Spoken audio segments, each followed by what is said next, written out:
اس نے کہا کہ مناظرے کرنے کے لیے آیا، اپنے انداز میں صرف سمجھانے کے لیے یہ اپنی طرف سے فکرہ دینے لگا ہوں، اپنے انداز میں آپ نے فرمایا کچھ اور تھا لیکن میں سمجھانا چاہتا ہوں نہ علمہ میں پھسا سانوں کوئی یار دی گل سنا سانوں۔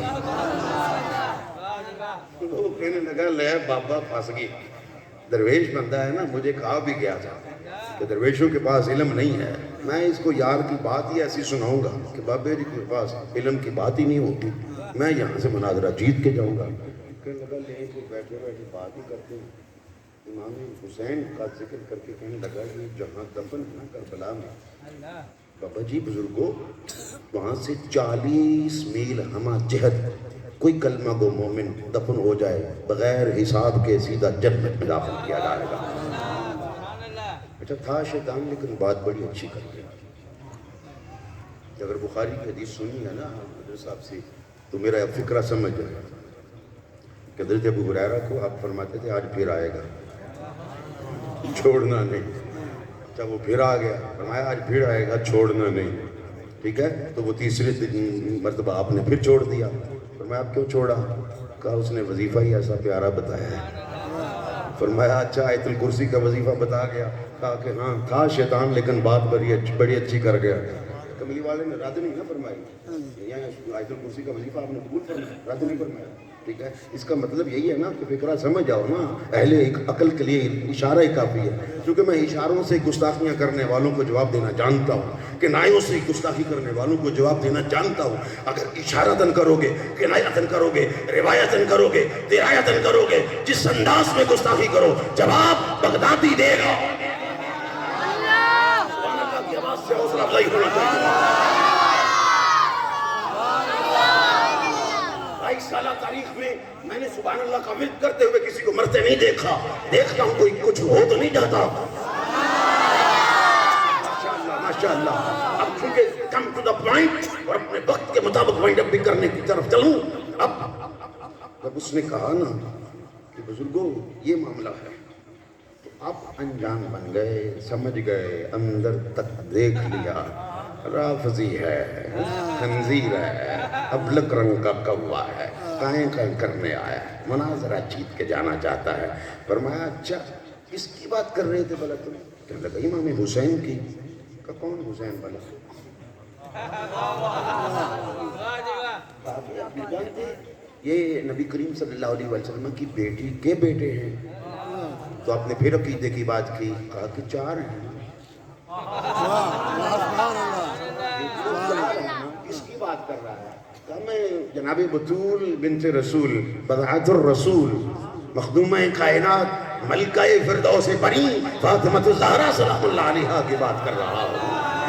اچھا ان کے جگر گوشے ہیں؟ کہا کہ ہاں ان کے جگر گوشے ہیں۔ اچھا رسول کے نواسے ہیں؟ کہا کہ ہاں رسول کے نواسے ہیں۔ فرمایا پھر یہ بتانا جس کے نواسے کا یہ مرتبہ اور مقام ہے کہ کربلا میں جہاں دفن ہے 40 میل دور تک جہاں دفن ہو جائے کلمہ گو مومن وہ سیدھا جنت میں جاتا ہے، تو پھر بول اس کے نانا کے پاس صدیق و فاروق آرام فرمائے ان کے بارے میں تیرا عقیدہ کیا ہے؟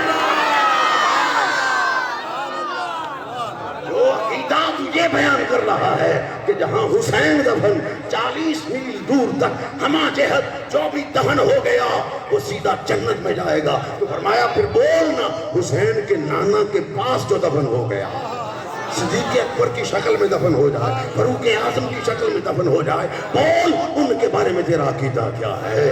وہاں سے ہی بستر بول اور سیدھا واپس ایران۔ معلوم ہوا مسلک اگر ہے تو مسلک حقہ اہل سنت و جماعت اللہ نے سچا اور سچا نظر آتا ہے۔ میرے پاس جتنا منٹ ہیں جتنے وقت ہے آخری بات پیش کرنا چاہتا ہوں، اور یہ چونکہ آپ کی ڈیمانڈ بھی ہے، اور چونکہ جب ڈیمانڈ ہوتی ہے تو پھر بندہ جب گفتگو کرتا ہے تو حوالہ جات کی بھی بات کرنا پڑتی ہے، ٹھیک ہے؟ معدن کرم کتاب ہے، معدن کرم، حضرت سید اسماعیل بخاری المعروف حضرت کرمہ والا شریف۔ لیکن یہ بات یاد رکھیں چونکہ میں جن ہستیوں کے ساتھ اللہ نے مجھے تعلیم حاصل کرنے کا موقع دیا اس میں حضرت امام شاہ احمد نورانی رحمۃ اللہ علیہ کے بڑے بیٹے شاہ انس نورانی، غزالی دوراں کے بیٹے سید ارشد سید کاظمی، میں ان لوگوں کے ساتھ اللہ نے مجھے اعزاز عطا فرمایا ہے، تعلیم حاصل کرتا رہا، ٹھیک ہے جی۔ اور ڈاکٹر اشرف اسد جلالی صاحب، یہ بھی چونکہ میرا چوتھا سال تھا جب یہ تشریف لائے، ٹھیک ہے، وہاں بغداد شریف میں اختلافی مسائل اپنی جگہ وہ پڑے ہیں، محفوظاً الخطا معصوماً الخطا، یہ ہمارا اہل سنت کا یہ متفقہ فیصلہ ہے، لہٰذا میں دوسرے مسئلے میں نہ پڑھنے والا ہوں نہ پڑھنے دوں گا، ٹھیک ہے۔ بات جو سیدھی کر رہا تھا، چلیں سبحان اللہ کی آواز آئے میرے تو پاجی، ٹھیک ہے جی۔ حضرت صاحب کو میں بڑے بھائی، چونکہ میرے بڑے ہیں میں اس لیے پاجی کہہ رہا ہوں، جب کہ علاقے میں شاید کہا جاتا ہے پاجی کہیں میرے پاجی نے، ٹھیک ہے جی۔ تو وڈیاں دا ادب اور احترام سانوں ساڈے وڈیاں سکھایا ہے، وڈیاں دا ادب اور احترام ساڈے وڈیاں سکھایا ہے، ٹھیک ہے۔ اور یہ چیز بھی یاد رکھو، میرے اور آپ سب کے کریم آقا رسول کائنات صلی اللہ علیہ وآلہ وسلم، آپ کا فرمان ہے کہ میرے بڑوں کا ادب کرو اور میرے چھوٹوں سے پیار کرو۔ من لم یرحم صغیرنا فلیس منی، فلیس منا، دونوں لفظ آئے، فلیس منی فلیس منا، من لم یرحم صغیرنا۔ یہ غور فرمائیں کہ کون سا صیغہ ہے، متکلم کا ہے، جمع متکلم کا صیغہ ہے۔ من لم یرحم صغیرنا، جس نے میرے چھوٹوں سے محبت نہیں کی، تو مصطفیٰ کے چھوٹے کون ہیں؟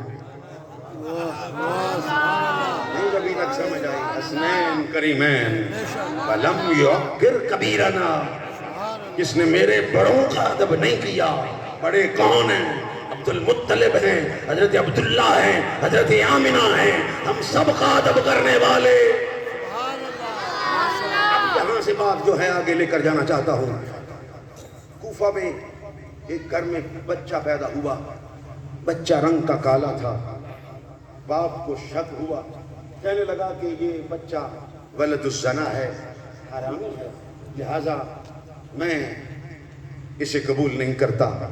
سیدھی بات ہے، بول یہ کس کا نطفہ اٹھائے پھرتی تھی تو، جو بچہ کالا پیدا ہوا ہے، یہ ولد الزنا ہے، حرامی ہے۔ ماں اہل بیت سے، اصحاب رسول سے محبت کرنے والی تھی، سبحان اللہ، مجھے آواز آئے تو میں آگے چلوں، میں وائنڈ اپ کروں۔ محبت کرنے والی تھی، مودت فی القربہ کو جانتی تھی، ارے اصحاب رسول کے ادب کو جانتی تھی، میرے آقا کریم صلی اللہ علیہ وآلہ وسلم کے تمام صحابہ کا ہر ایک کا مرتبہ اور مقام پہچانتی تھی۔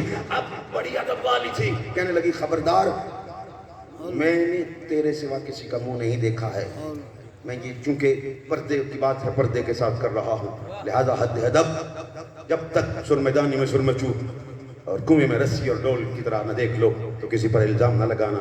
تم نے جو الزام لگایا ہے، اپنے قبیلے کو بلا رہی ہوں، قبیلے کو بلایا، کہا کہ میرا قبیلہ تجھے جواب دے گا۔ اب اس نے اپنا قبیلہ بلا لیا، دونوں قبیلوں کی تلواریں نکل آئیں، تلواریں سونت لی گئیں۔ جب تلوار سونت لی جائے تو اس کا مطلب ہے میان سے نکال، جب میان سے نکل آئے تو اس کا مطلب یہ ہوتا ہے کہ لڑائی شروع ہونے والی ہے۔ لیکن اگر وہ 10 بجے شروع کی بات ہے تو وہ 12-1 بج گیا، 2 بج گئے تو لڑ نہیں رہے، لیکن تلواریں سونتی ہوئی ہیں، نتھنے پھولے ہوئے ہیں، ٹھیک ہے، نتھنے پھولے ہوئے ہیں۔ ایک بزرگ نے ایک کو دیکھا کہ کہا کہ یار صبح سے میں دیکھ رہا ہوں تلواریں سونت کر تم پھیر رہے ہو، لڑ رہے ہو، ماجرا کیا ہے، ہوا کیا ہے؟ تو فیملی میٹر ہو تو بندہ چھپاتا ہے نا، چھپاتا ہے۔ تو انہوں نے کہا یار کوئی بات نہیں، ہمارا فیملی میٹر ہے، فیملی ایشو ہو کوئی بھی ہو، ہر لا موجود ہے، فیملی لا قرآن میں موجود ہے۔ بے شک، سبحان اللہ، سبحان اللہ۔ کون سا لا چاہتے ہو؟ میں قرآن سے پیش کرتا ہوں۔ آپ نے سن لیا ہے درس قرآن میں، حدیثوں کو سن لیا آپ نے، اب سارے لا موجود ہیں، کہاں پر لا کون سا فیملی میٹر ہے بولنا۔ وہ کہنے لگا کہ بس ایک مشکل کی بات نہیں، کہا جب مشکل کشا حاجت روا علی المرتضیٰ، سبحان اللہ، کا زمانہ اور پھر بھی مشکلوں میں نہ پڑی رہے تو نام علی کیسے ہوا؟ سبحان اللہ۔ چل نہ تو اپنا مسئلہ لے کر آنا۔ کہنے لگا چلو پہلے میری ملاقات کرواؤ۔ گئے، جا کر بات کی، کہا کیسا کرو، جاؤ دونوں کو لے آؤ، اور دونوں قبائل سے جو سرپنچ ہیں وہ بھی آ جائیں۔ اب آج کے وقت میں اگر بغدادی پر کوئی عورت الزام لگا دے، الزام سچا ہو یا جھوٹا، اگر میں اجلت میں پہل کر کے عدالت میں چلا جاؤں، عدالت کا دروازہ کھٹکا بھی لوں، پہلے چلا جاؤں اگر، تو آرڈر پھر بھی یہی آئے گا، ڈی این اے، ڈی آکسی ریبو نیوکلیک ایسڈ، اس کا ٹیسٹ لیا جائے۔ اور اگر عورت چلی جائے تو آرڈر پھر بھی یہی آئے گا، ڈی این اے، ڈی آکسی ریبو نیوکلیک ایسڈ، اس کا ٹیسٹ لیا جائے۔ یہ کیا ہے؟ یہ شجر نکھار دیتا ہے، حرامی اور حلالی کی پہچان کروا دیتا ہے۔ یہ آج کا ڈی این اے ہے، لیکن علی المرتضیٰ جن کے بارے میں آپ نے سن لیا کہ مصطفیٰ مدینہ العلم ہے اور شہر کا دروازہ علی المرتضیٰ ہے، انہیں کون سکھائے، انہیں کون پڑھائے؟ ارے جس گھرانے کو اللہ نے امی قرار دیا ہو تو ہر چیز کا وہیں سے چشمہ پھوٹتا ہے، وہی گھرانہ ماں ہے، وہی گھرانہ منبع ہے، وہی گھرانہ مرکز ہے۔ علم لینا ہے تو یہاں آ جاؤ، دولت لینی ہے تو یہاں آ جاؤ، رزق لینا ہے تو یہاں آ جاؤ، آنا پڑے گا، دروازے پر آ جاؤ، سب کچھ مل جائے گا۔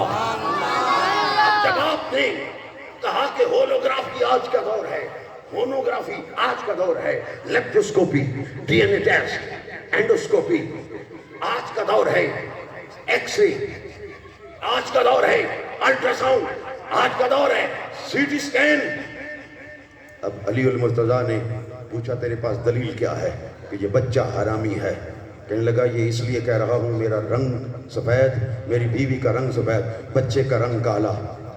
علی سمجھ گئے کہ زمانہ رسالت میں دو اونٹ جفت ہوئے، نر اور مادہ، تو ان میں سے ایک سرخ بچہ پیدا ہوا۔ صحابہ کو تعجب ہوا، نہ ماں سرخ تھی نہ باپ سرخ تھا، یا رسول اللہ یہ سرخ اونٹ پیدا ہو گیا۔ فرمایا یہ جو نر تھا نا، اس کی نسل میں کوئی سرخ تھا۔ اب سمجھ گئے ہو، میرے خیال میں ضرورت ہی نہیں ہے۔ اب علی کو کون پڑھاتا؟ کہا اچھا صرف یہی ہے دلیل تیرے پاس؟ کہا کہ ہاں۔ کہا اچھا ایسا ہے، پھر اٹھو، اٹھ کر معافی مانگو، یہ بچہ حرامی نہیں ہے، حلالی ہے، حلالی ہے۔ تو اب اس کو یقینی طور پر آج کے دور کے مطابق کویسچن جو بنتے ہیں، کسی کو بھی، چونکہ یہ بعد میں پیٹ کے اندر یہ بات آ سکتی ہے، دماغ کے اندر یہ بات آ سکتی ہے، دل کے اندر یہ بات آ سکتی ہے، کہیں بھی آ سکتی ہے، چونکہ دور ہی ایسا گزر رہا ہے، فتنوں کا دور ہے۔ سوال اگر کسی کو بھی پیدا ہو تو نو ہولوگرافی، اس نے کہا، نو اینڈوسکوپی، نو لیپروسکوپی، نو ہونوگرافی، نو سی ٹی سکین، نو الٹرا ساؤنڈ، نو ایکس ریز، آپ نے کچھ بھی نہیں کیا، نو ڈی این اے ٹیسٹ، آپ نے ڈی آکسی ریبو نیوکلیک ایسڈ، اس کا ٹیسٹ بھی نہیں کروایا، اور اب کیسے فرما رہے ہیں اٹھ معافی مانگ، یہ حرامی نہیں ہے، حلالی ہے۔ جب جواب مانگا فرمایا سن، جب تو کہہ رہا تھا نا میرا رنگ سفید، میری بیوی کا رنگ سفید، بچے کا رنگ کالا، اتنے میں حجرے میں حسن اور حسین داخل ہوئے، حسن اور حسین داخل ہوئے۔ جب تو یہ کہہ رہا تھا میرا رنگ سفید، تو تیرے اس کالے رنگ کے بچے کو میں نے دیکھا ہاتھ اٹھا کر حسنین کریمین کو سلام پیش کر رہا تھا، سلام پیش کر رہا تھا۔ میں سمجھ گیا حرامی ہوتا آل رسول کو سلام نہ پیش کر رہا ہوتا۔ یہ حلالی ہے جو آل رسول کو سلام پیش کر رہا ہے۔ زندگی زمین کے سینے میں رہ گئی، زندگی زمین کے سینے میں رہ گئی، جنت غلام بن کر مدینے میں رہ گئی۔